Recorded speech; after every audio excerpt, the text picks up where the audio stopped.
Hello and welcome back to Singapore Breakfast. We have got so much to catch you up on from this morning's action. But first of all, we'll go back to Abbie Wood last night after her semi-final.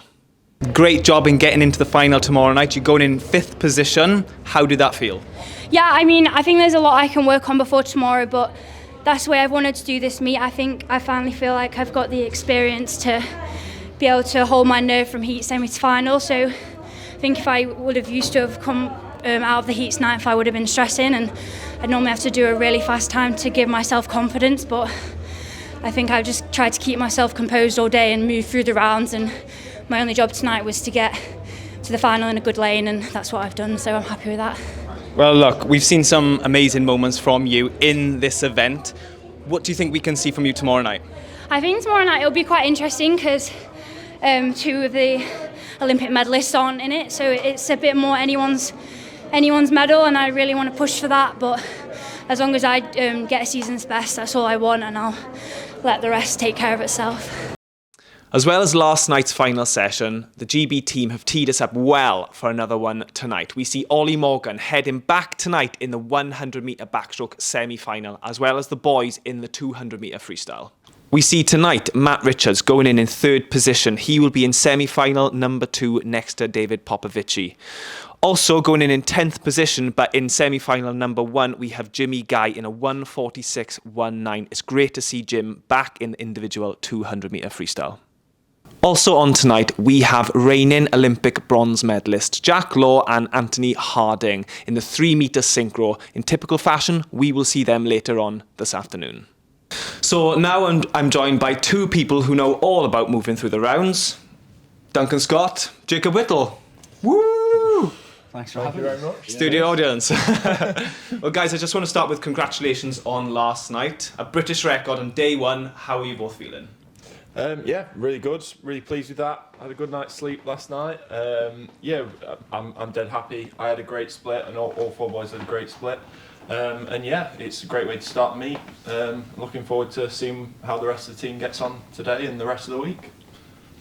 Yeah, decent. Yeah, pretty similar to Will. We had a nice lie-in this morning. Both got down to breakfast about 10 a.m, which was nice. Get the scraps of what's left. But yeah, look, for us to get a British record, I think 3:10.7 is what we went. 3:10.70 is what the Italians went last year to come 3rd at the Olympics. Okay. So I think that's a massive step forward for our team. We've always said we've been there or thereabouts. We've had a few 5ths, a few 4ths at Worlds, but I think even just get that time nudged on, I think is a real good progression for us. Yeah, well, Jacob, you said last night that this was the first time the men's 4x100 freestyle got everything right in the race. Yeah. What did you mean by that, and what is the importance of that in the first year of an Olympic cycle? Yeah, I mean, it seems like it's been a bit of a cursed race as such. Like we've no, always don't say that. One time. We've always had like something that's not quite been right. Like one person's been slightly off, or the DQ in 2023. We just had a kind of a course of events that have just not quite gone right, and it's nice to just finally break through, and all 4 of us do a great swim to set us up for the next 3 years, and it's a really great place to start, where we don't need to drop too much to be in a really great place going into LA. So absolutely, and you were really not far behind 3rd position yesterday. Duncan, you were catching so quickly on that last length. Now, obviously, Duncan, you have a very busy week ahead. We've seen how you've started the week off. What is the process moving on? Yeah, so I've got currently today and tomorrow off, so a nice 2-day break between the relay and then my next one, which is the 200 IM. I think just going back to that, I think that I found that really important, and that's been quite something that my coach, myself and Ben have been focusing on, is how do we start, really positively? That 4x1 heat is something that I've maybe struggled with a few times in the past, but really trying to put something together yesterday morning, which I thought I did, which put me in good stead for last night. And then, it's all going to come thick and fast in a couple of days. So 2 IM and then the 4x2's there. And then after that, I'll just put my hand up for anything that I can get, really. Yeah. Well, look, talking about the relay last night and moving on, what is the difference in the call room? As a swimmer, I was never in a relay, so I just know a call room on my own. Is it much different? Obviously, one is much more busy than the other, but what are you saying to each other? Are you talking? Are you just focused? Are you kind of joking about? We were in a juniors 4x2 together. We were in the juniors 4x2 back in my early days. Bronze European Juniors, Yeah, Dordrecht. there we go. I remember I it. remember. There'll be one or two viewers that know that. Martin and another class of 97. Jack Smith. Yeah, that was Yeah. In the core room, I think being in a relay, it's always great. I find it so much better than an individual swim, just because there's three other lads that you know really well and you can have a laugh and a joke with. And even last night we were kind of like, I think we need to get up for this here, boys. Like, sometimes it can be a little bit too relaxed. But I quite like that personally. Everyone's a little bit different. Some people like to be headphones in and chill, but I like to have a conversation and a mess about, and all the lads get on really well, and it just makes you feel so much more comfortable, and just like relaxed and ready to go. So. Well, we've seen yesterday that being relaxed gets you far. Ben Proud also got a British record yesterday, and in his interview he said how relaxed he was before. Obviously, we're talking about laughing and joking about. So, Duncan, I do have a question for you. Obviously, you've been on so many teams now. You've had great memories in the pool. Have you got any good stories for us about memories with Team Great Britain outside competition? Like maybe on a training camp? wow. Yeah. We're obviously, be careful. Maybe a couple with the cameras off, yeah. Oh, wow, that's tricky, yeah. Difficult to really pinpoint one, I guess. Trying to think of any stuff that teams I've been on with Whittle. I mean, I've been on so many. I think, do you know what's really special is I think some of the camps that we do outside of it as well, you know, the Flagstaff trips that, you know, you were on yourself when you swam, and you know, I've been on plenty. It just kind of, it means that the team can come away and also start to really get together, and I think that's the beauty of the 4x1 there. You know, myself, Whittle and Matt, you know, with Jacob now coming in, but the three of us have been on teams together for a long time now, and we've just got that really good chemistry, which I think you need. But I'd probably just say just the general power in playing cards, and then some of the things if you lose a certain number in a row, you know, some of the forfeits that you need to do are things like that. But yeah, I think everyone's, especially the guys are starting to really get together pretty well, and it's a good close grip. Yeah. Net. Well, I think the chemistry in the team really does show in these big competitions. Now, obviously, we've spoke about the busy week that you have ahead. Jacob, I think you're done now. Yeah, I am still hoping to stay in the meet. There's a potential for a mixed 4x1 free, right. But yeah, it could literally be day one and done. But we've got to stay in the meet. We don't know what's going to happen. Absolutely. Obviously, there's other 100 frees to be done. So yeah, just got to be there in case something happens. Absolutely. Well, we'll all be behind you both. Well done on last night. Good luck for the rest of the week. We're all behind you. Well Thank done. you. Thanks very much. You're done. Now moving on ahead, we've chatted to someone that you've all heard, Andy Jameson. Mr. Andy Jameson, thank you very much for joining us here today. How are you doing? The last time I saw you was in April at Champs. How are you? I'm doing very well, thank you, Ashley. Champs was fantastic fun, some brilliant swimming there. Loved commentating on that. And I've just actually been to the European under-23s and juniors out in Slovakia. I loved commentating on that too. So I've been quite busy, actually, quite busy. I mean, it's the best seats in the house when you are commentating, isn't it? It really is. It really is. You get to have a bit of a laugh with your mate, and you get to poke him and probe. Whatever it is, your left arm must have been a little bit bruised. This is great, but I love it. Well, I can't wait to see everything, and I can't wait to see you commentate again and commentate with you again, hopefully. Look, it's great to hear how you are, Andy, but we want to hear some of your predictions for our athletes this coming week. You know the stats better than anyone, I would say. And I want to hear your predictions on 3 events. I want the men's 100-metre backstroke, I want the men's 200 freestyle, and I want the mixed 4x100 medley relay. Easy one to finish with then. Okay. Should we start with the men's 100 backstroke then? Okay. Perfect. So men's 100 back, I think that's going to be probably one of the highest quality fields of the meets. I really do. I think Thomas Chekon, the defending Olympic champion, the world record holder's coming back. But I think for the first time ever, I think at the Olympics, it took something like 52.9 to qualify for the final. There's 9 swimmers ranked 52.2 or faster coming into the men's 100 backstroke. So 52.9 made the final, 52.2, 9 of them. One of those guys who goes 52.2 is not going to make the final. And that's going to be absolute cracker. And I think a quarter of a second splits the top 5 on times this year, this last 12 months. So I think that'll be interesting. Quickly on Chekon, he's been training in Australia. So not quite sure what he's going to do and how he's going to have had his time there, but he's enjoyed himself. He's a very pretty boy. He loves loves doing his hair, and great looking chap. So it'd be interesting to see how he goes. And then there's the neutral athletes coming back. Who knows how they're going to swim on the big stage, because they haven't swum yet. They swam quite well at European Juniors and under 23s a couple of weeks ago, that crop. So Kolesnikov is probably the best of the two.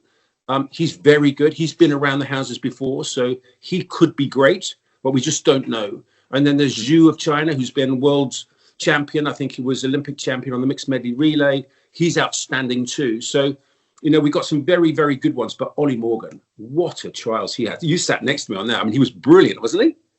Oh, he was rapid. I genuinely don't know what he's going to do out here, but whatever he does do, it's going to be pretty fast.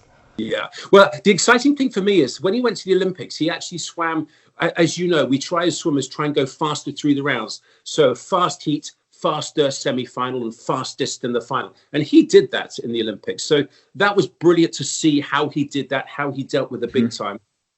He obviously's got this big challenge of he's got to go very quick in the heats to make the semis, and then the semis to make the finals. So as long as he does what he can do, and again, at trials, if you remember, he went 52-1 with the stinkiest finish we have ever seen. It was an absolute shocker. 52-1 with a finish like that was extraordinary. So I reckon he can go very quick. 51.6 world record. I'm not sure if Chekon goes anywhere near that. I'm not sure anyone's going to go. The only one who might get close to that, I think, might be Kolesnikov or Ollie Morgan. Should I say it quietly? Yeah. Well, look, talking about another tight event, we've got the men's 200 freestyle, probably the most exciting race, one of the most exciting races I've ever seen at the British Championships. I was sat next to you. We watched that joint gold. How do you think that's going to go? Men's 200 free at the World Championships this year is going to be an absolute cracker, I think, as well, for lots of reasons. I think Popovic is only ranked 6th or 7th going in. But again, I just went to Slovakia to the European under-23s, and he swam 1 second faster to win the under-23s outdoors than he did in the Olympic final to win the Olympic final. But he only won that, I think, by 2 100s, something like that, from Matt Rich. It was like 2 or 1 100ths in it. There was nothing in it. Yeah, absolutely crazy. So for me, I think he has to start as favourite with a lifetime best of 142.9. And then Hobson has just swam a brilliant time at their trials, 143.7 or something like that. Luke Hobson, he was bronze medalist at the Olympics, so he's obviously on great form and has performed on the big stage. Matt Richards, never, ever count him out. I mean, the guy's brutal. And fascinating for me at the trials, when we had that brilliant, brilliant race, we weren't even talking about Matt Richards, and he was right in it. We were really talking about, because he pre-qualified, we were really talking about Jimmy Guy and Duncan Scott, and which of those two was going to get the spot. And of course, they tied, which was brilliant. In the end, I don't know how they worked it out, but it looks like Jimmy Guy's going to swim it. So, you never, as I said in that race, never bet against Jimmy Guy, but then you never bet against Duncan Scott, and you certainly never bet against Matt Richards. So it's hard to call that one. It really is. I think the top 3 or 4 are those guys. I think it's going to be, well, it has to be favourite really at the moment now, Popovic, with the time that he did at European under-23s. That was very, very good. And he won it by miles and looks superb. The only thing with Popovic is he's very good when it's nice and relaxed. And he was miles ahead. He won the 100 free, 46.7, new European record. He was miles ahead. He wasn't miles ahead at the Olympics, and he swam relatively slow for him. So under pressure, we haven't yet seen him perform under big pressure. This is going to be big pressure. So it'd be interesting to see how Popovic does swim. Hobson now must be second fastest with his time. 143 is very quick. Matt Richards, been training in Manchester. Who knows what he can do? Tough as nails. So he could be fantastic too. Pan for me is an interesting one. The Chinese guy. Can't wait to see what he can do, because 46.4, 100 free is off the scale brilliant. He's got a great 400 and 800 free. So I'm not quite sure what he can do. I'll be really fascinated to see how he ends up swimming. And then there's a whole bunch of 144s as well. Jimmy Guy, never bet against him. One of the challenges, again, I think on the 200 free is just making it through the final, because it's going to be very fast. Probably not quite as difficult as the 100 back, but I still think it's going to be tough. So there's going to be some big boys who don't make it through, I think, on both the 100 back and possibly the 200 free as well. It's going to be fantastic to watch. Now, going on to our last race that we need your prediction from is the mixed the mixed 4x100 medley relay. Yes, that mixed 4x100 medley relay, Dan, I think is going to be a real belter. But to ask me to predict it, I think is utterly brutal. I'm going to say, I think we need the Mystic Meg. I think we need that little crystal ball. I mean, it's going to be so hard for many, many reasons. America won the Olympics, so I would guess they should start as favourite, world record. So that was very good. But the way they swam it, they started off with Ryan Murphy on the backstroke leg. He's not here. So they may end up going, and it's all about where you put your two men and your two women. Generally, you say you put your man on the breaststroke. So at the Olympic final, 100% of the teams, all 8, they went male breaststroker. They also, interestingly, all went female freestyler. So for me, that's quite interesting, that dynamic. And I'm not sure that's going to play out again, actually. It may do, but I'm not sure it will. And then on the backstroke, America broke the world record, and they led off with Ryan Murphy on the backstroke. And then they had a male breaststroker, but they had 2, one in the heats, one in the finals. Neither of those guys are here. So they've got a new male breaststroker, haven't swum too well in the heats of the breaststroker at this meet. So will they stay with male breaststroker, or will they go to someone like, I don't know, Kate Douglas maybe on the breaststroke? Fly's an interesting one as well. They may go Regan Smith leading off. But if you have a female lead off, you're miles behind the men. And they would say, well, you just add up the time of the backstroke, time of the breaststroke, time of the fly, and time of the free. But that's always off a flat start in their own gender race. But if you're miles behind as a woman, swimming behind waves on backstroke, it's not easy. Kathleen Dawson did it brilliantly in Tokyo when we won that. So it's really, really hard. I think probably USA are too strong, but I think we will see a different team there. I think that will be quite interesting.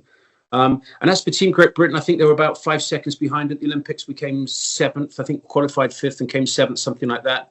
We have a different team very much, but we led off with a female backstroker. I reckon we might have to and might lead off with Ollie Morgan on the backstroke because he's so fast now. But then what do we do about breaststroke?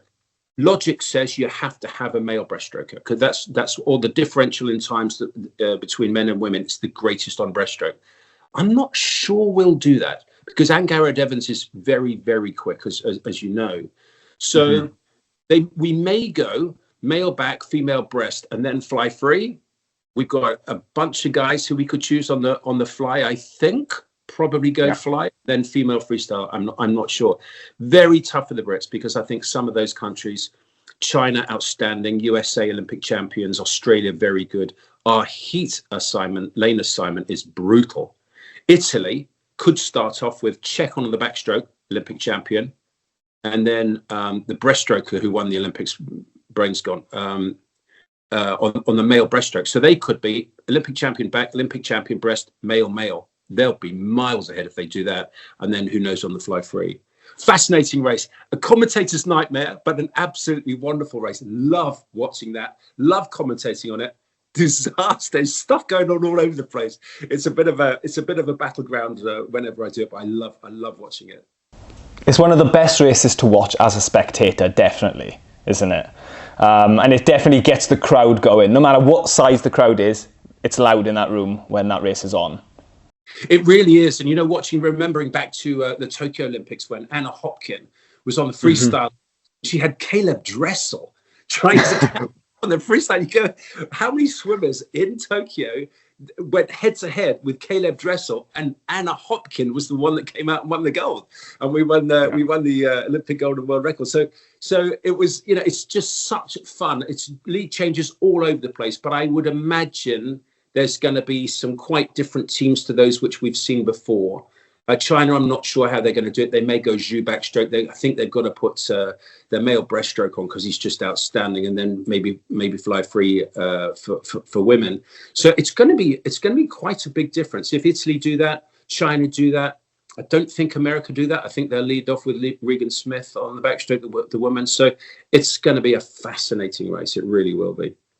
Yeah, I think this is going to turn out to be a pretty special World Championships out here. Now, Andy, thank you very much for your insight and your predictions. It's been great. I'm sure, like the rest of us, you're wishing the Great Britons all the best of luck.